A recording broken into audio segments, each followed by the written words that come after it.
Épale, bienvenidos a Desde el Rosal. Mi nombre es Sebastián Carreño Leandro. Y Roberto Pérez Jimón.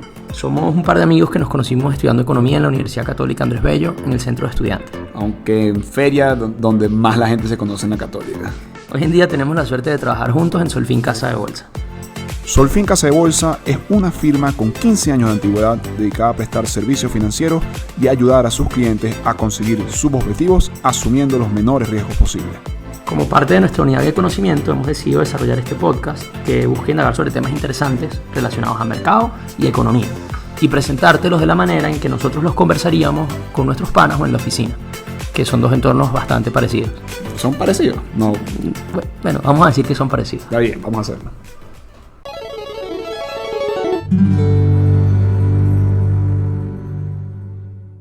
Hola, bienvenidos a Desde el Rosal. Estamos aquí ahorita en nuestro quinto episodio y queremos hacer una dinámica distinta. Hemos estado entrevistando gente, creo que hemos recibido un buen feedback de los capítulos anteriores y la verdad es que Roberto y yo la hemos pasado bien haciendo estos capítulos. Pero ahora queremos cambiar la dinámica y Sebastián y yo vamos a competir por quién tiene los mejores facts de economía, negocios o finanzas. La idea es que los dos vamos a decir facts sobre el mercado y nos gustaría que ustedes nos digan más adelante cuál les gustó más o quién de los dos les trajo al programa mejores facts. Así que voy a empezar con un pequeña palabras de reto para mi contrincante. Eres un enano siniestro. Yo no estaba preparado para eso. Let's get ready to rumble. Round 1. Ok, Roberto, te voy a dar ventaja. Puedes comenzar tú. Ok, está bien. Ok, para mi primer fact, le voy a hablar del oro. El oro ha sido uno de los activos que más se ha revalorizado en el mercado. Es un commodity que ha llegado a tener hasta este año un valor de $1,500 por onza. Eso, desde el inicio de este año, ha querido decir que ha tenido un aumento del 16%. Ahora, ¿qué es lo que pasa? No solamente está eso, sino que en el mercado, para las personas que son inversionistas, no compradores grandes cacaos que van a buscar contratos de commodities de futuro, puedes encontrarlos a través de los ETFs. Estos ETFs son fondos de equities que organizan empresas para meter en un mismo pote, en una misma canasta, varios tipos de activos o un tipo de activo. Los que siguen más el comportamiento del oro vienen siendo un ETF llamado GLD, que mide el precio del bullion o bullón de oro. Y el precio de este ETF no es de 1.500 por acción, sino de una décima del precio del oro. Mientras que hay otro que se llama IAU, que mide también lo mismo que mide el GLD, pero en una centésima de eso. Ahora, ¿cuál es la diferencia entre los dos? ¿Por qué uno debería invertir en otro y tú deberías invertir en otro? Porque el GLD se utiliza para los inversionistas más especulativos y el IAU se utiliza para los inversionistas que buscan más crecimiento a largo plazo. El oro, para Warren Buffett por lo menos, no es una inversión interesante porque dice que no tiene rendimiento. Pero para otros inversionistas más bearish, que ven mayores caídas de mercado, consideran que el oro este año ha sido un activo interesantísimo debido a su alta apreciación que ha tenido. Y no solamente eso, sino que hay una correlación inversamente proporcional a la volatilidad y el crecimiento del oro. Así que hay que ver ahorita si la Fed reduce las tasas de interés, cuál va a ser el comportamiento del precio del oro. Sebastián, ¿qué lo tienes, mi pana? Está interesante. Nos avisas cuando estés aceptando inscripciones para el posgrado en oro que vas a dictar. Ajá. Yo para mi primer fact les quiero hablar de la población mundial y de cómo está evolucionando demográficamente esta población mundial. Hay muchísimos participantes del mercado que creen que en la medida en que nosotros sigamos creciendo como población, el consumo va a seguir creciendo. Eso es en todo el mundo y en consecuencia mayor consumo va a generar mayores ganancias para las empresas que hoy en día transan en las bolsas de valores alrededor del mundo y bueno, y también va a significar que nazcan nuevos negocios y eso hace pensar que desde un punto de vista demográfico a muy largo plazo deberíamos ver que el mercado y las finanzas en general del mundo van a desempeñar bien. Pero me llamó la atención que el autor e investigador Jonathan Last descubrió que el 97% de la población hoy en día vive en países donde las tasas de fertilidad están cayendo en vez de incrementando. Eso quiere decir que nos estamos organizando en el mundo de una manera en que no se están dando las condiciones para que sigamos creciendo demográficamente, sino que por el contrario pudiésemos empezar a ver una desaceleración del crecimiento de la población mundial. Y esto tiene mucho sentido si pensamos en que la gente está teniendo menos hijos, si pensamos también en que este movimiento demográfico está llevando a la gente a estar en países donde se promueve menos tener hijos, etc. Y eso quizás puede ser lo que llamarían new normal en la economía de unos años en adelante. Está bien. Thanos. Round 2. Bueno, pareciera entonces, Robert, tú me dirás si estás de acuerdo, que si comenzaste tú, puedo decir yo este. No, pero ¿qué importa? Dale. Mira, sobre la pobreza. De alguna manera, ¿Qué sabes tú todos... de pobreza? Mucho, pana. Sé mucho. Seguro. Sobre la pobreza, tenemos la impresión, o puede ser inclusive conocemos la realidad de que Estados Unidos es una economía particularmente sólida y probablemente la primera del mundo.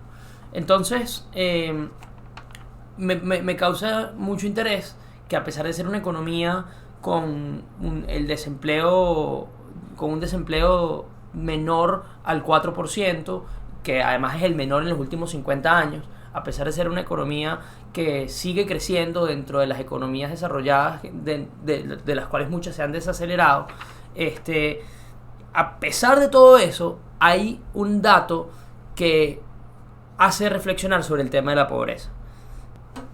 De acuerdo a David Weiss, que es un profesor de la Universidad de Harvard, el 46,1% de los americanos mueren con menos de $10,000 en su patrimonio.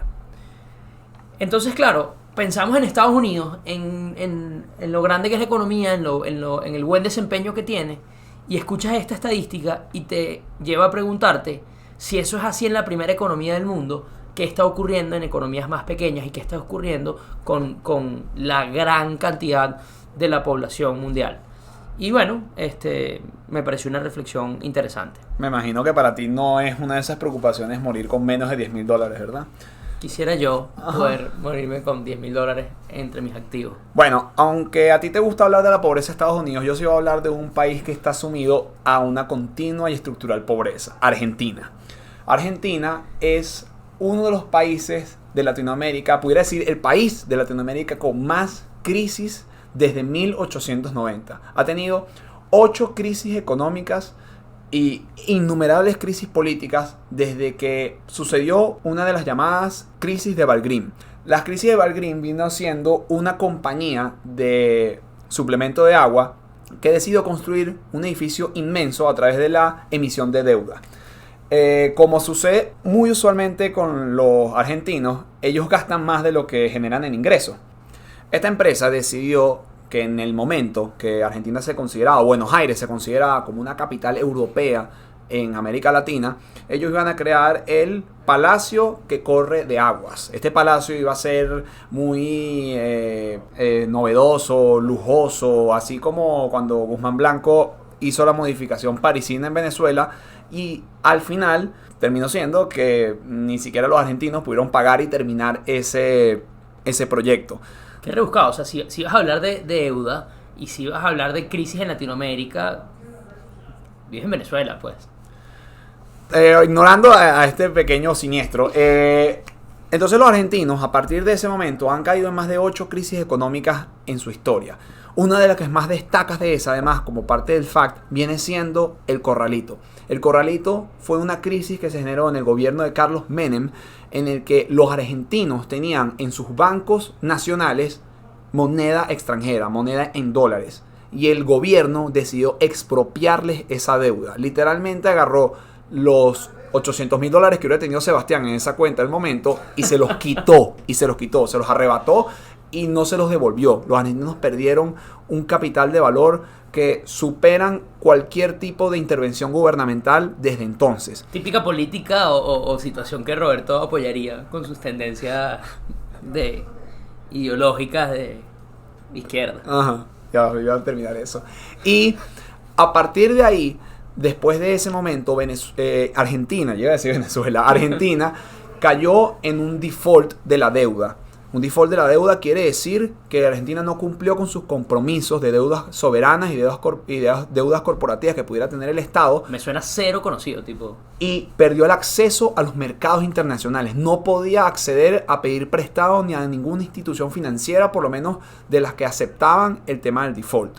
Luego de eso vino el tema de los fondos buitres, que fueron fondos que tenían una gran cantidad de esa deuda argentina y a través de ella querían solicitar condiciones o, bueno, recompensas completamente absurdas que no podían cumplir los gobiernos argentinos.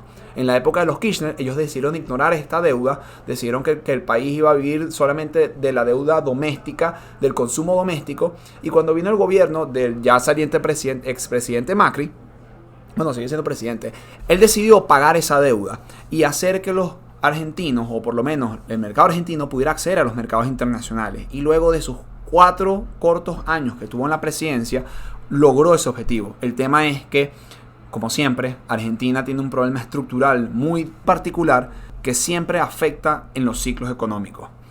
Sequías constantes que acaban con su producción de agricultura, lo que los lleva a producir menos de lo que gastan.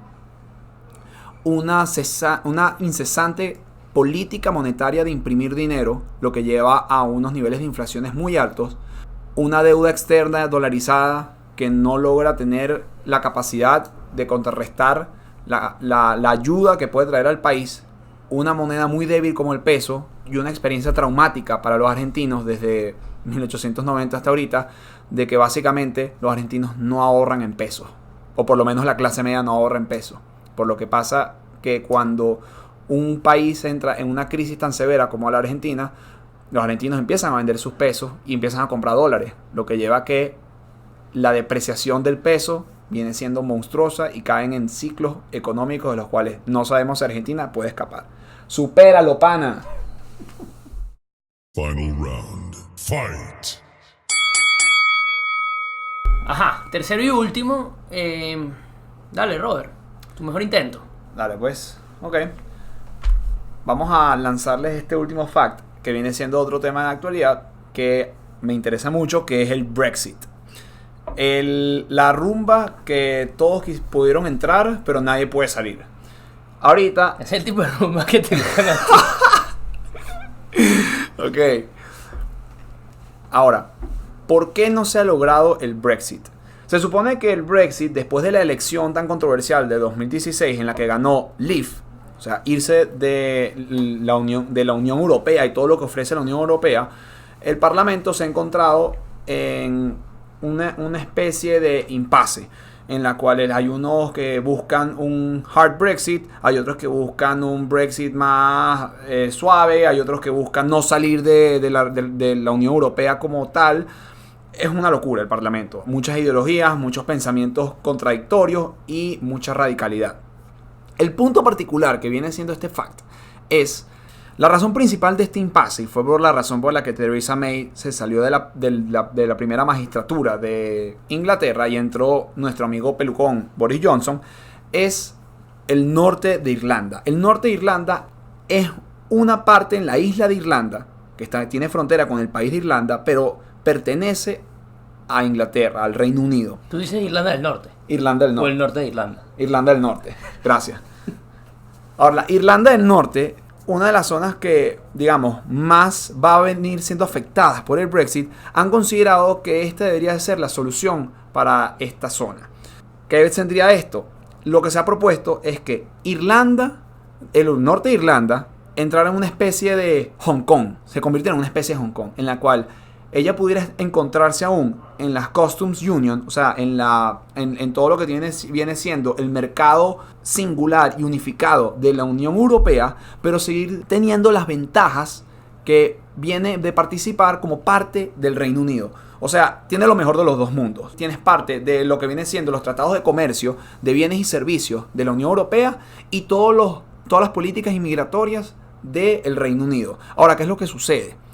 No es una política interesante para las personas que están dentro del norte de Irlanda, porque para ellos mantenerse en la Unión Europea, porque ese fue uno de los lados en los que ganó el quedarse, es una solución. Pero, ¿qué es lo que pasa? Cuando se mantienen en la Unión Europea, ellos van a tener que pagar mayores impuestos, pagar mayores tarifas a los servicios hacia todo lo que vaya a Inglaterra. Y para los que no sepan, el Brexit, un hard Brexit, sin ningún tipo de negociación, sin ningún tipo de Hong Kong del norte de Irlanda, traería para la economía de la Unión, del Reino Unido una caída de algo así como 1 trillón de libras esterlinas, según medido por The Economist y Bloomberg. Entonces, bueno, se los dejo ahí este último fact, mucho más relajado, mucho más tranquilo, para que veas lo que va a venir siendo el nuevo Hong Kong de Europa británica. Ok, el mío es mi favorito personal y es sencillo, pero me parece a mí súper valioso desde el punto de vista de la inversión y el punto de vista de las finanzas. Miren este ejercicio. Si agarras $1 y lo doblas un día, es decir, hoy tengo $1, mañana lo llevo a $2 y pasado mañana lo llevo... Lo duplicas, es correcto, no lo doblas. Lo duplicas y lo duplicas hoy y mañana y lo sigues duplicando. Hoy tienes 1, mañana tienes $2, no sé si les da la matemática, pasado mañana tienes 4. El día 21 que hagas este ejercicio, tienes $1.000.000. El día 31 llegas a $1.000.000.000. Y el día 48, en que tú hayas consecutivamente duplicado ese dólar que tenías inicialmente, vas a tener alrededor de $200 trillones, que implica que pudiese ser dueño de absolutamente todos los activos financieros que existen en el planeta Tierra. ¿Esto de qué habla o cuál es el principio detrás de esto? Fundamentalmente, el principio del interés compuesto, que te dice, no importa mucho el tema del ingreso que puedas tener en un punto específico, lo que importa es que tú seas capaz de generar un rendimiento atractivo sobre los activos que tengas y en particular que ese rendimiento sea compuesto en el tiempo. Hoy tengo unos activos que invierto, esa inversión va a generar un rendimiento que puede parecernos pequeño en un principio, pero que cuando el efecto compuesto toma lugar, entonces se va generando muchísima más riqueza y se va generando muchísimo más dinero. Entonces, además de ser un fact que me pareció interesante, es también un mensaje a todos los inversionistas de no perder de vista la importancia del interés compuesto. Si tú tienes una inversión, eso genera un retorno que puede parecer pequeño el día 1. Les aseguro que cuando ese retorno lo mantengan igual sobre la nueva cantidad mayor de activos que van a tener después de haber recibido el retorno, en el paso del tiempo van a ver los beneficios de mantenerse siempre invertidos y del interés compuesto. Y bueno, y si no, nos llaman en Solfini y los echamos una mano con este tema. Ok, ya lo tienen, oyentes. El fact de Sebastián es: hagan dinero. Nadie lo había pensado. Nadie había pensado. Hagan dinero. Está bien, muy bueno. No solamente hagan dinero, Brutal. sino es demostrar que nosotros en efecto podemos ayudarlos en esa Jamás lo había dirección pensado. a cumplir con ese objetivo. Bueno, esto fue la guerra de facts. Pronto vamos a estar preguntando por las redes para que ustedes señalen que yo fui el que trajo los facts más interesantes. No sean Argentina, no voten por él, voten por mí. Y bueno, lo último y con lo que queremos cerrar es con el fact que nos enviaron por redes, que nos pareció el más interesante de los que recibimos. Roberto. Ok, entonces J. Pérez Leáñez nos pone: ¿sabías que de los 21 millones de bitcoins que están disponibles en el mundo, alrededor de 3 millones están desaparecidos o perdidos debido a los propios usuarios? Eso quiere decir que son imposibles de reclamar o de tradearlas por dinero. Altos niveles de dólares perdidos, muchachos. Un llamado a Trumpis para que nos haga fact check de esta información, pero lo cierto es que sí, muchísima plata perdida. Imagínense si eso además estuviese bajo el efecto del interés compuesto, lo que se pudiese lograr. Nada, esto fue la guerra de facts. Síganos escuchando siempre desde el Rosal. Sigan votando por mí. Y bueno, nos vemos pronto. Nos vemos pronto desde el Rosal. Desde el Rosal es un podcast producido por Solfín Casa de Bolsa. Nuestro director, Humberto Becerra. Y los hosts, Roberto Pérez Gimón y yo, Sebastián Carreño Leán.